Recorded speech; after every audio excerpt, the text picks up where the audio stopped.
महाराष्ट्रात शिक्षणाची ऐशी तैशी. शिक्षण मंत्री नामदार भुसेसाहेब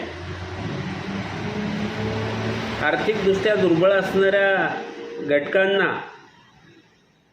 1ली ते 8वी ह्या आरटीच्या नेमाखाली आपण फुकट शिक्षण देत आहे, स्वागतार्ह आहे. पण 9वी 10वीला गेला म्हणजे तो मुलगा श्रीमंत होतो का त्याचा बाप श्रीमंत होतो? 9वी 10वीचं शिक्षण का नाही फुकट? महाराष्ट्रातील संस्काराचं गाव सुसगाव, त्या गावामधील विद्या व्हॅली स्कूल आरटीमध्ये शिक्षण घेतलेल्या विनोद सुदाम मोहिते यांच्या मुलाकडे 1,62,000 रुपये फी भर, नाहीतर इथून चालता हो. ही व्यवस्थापनाची भाषा शोभत नाही. गरीब असणारा दुर्बळ असणारा पालक जर त्या शाळेची फी टप्प्याटप्प्याने सवलत मागतोय, भीक मागतोय, परंतु शाळा भीक देत नाही. मुलाचा शैक्षणिक अधिकार त्या ठिकाणी रोखला जातोय.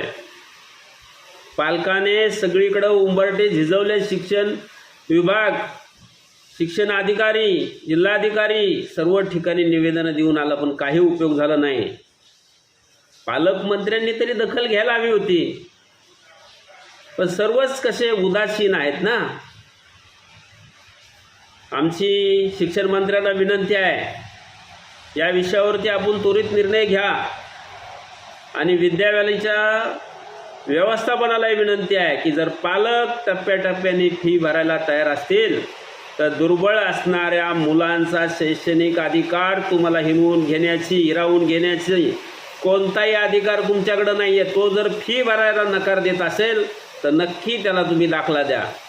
परंतु जर तो टप्प्याटप्प्याची सवलत मागत आहे तर त्याचा तो अधिकार आहे, आणि तो जर तुम्ही छिनून घेत असाल तर मग आम्हाला तुमच्या विरोधामध्ये उतरावं लागेल.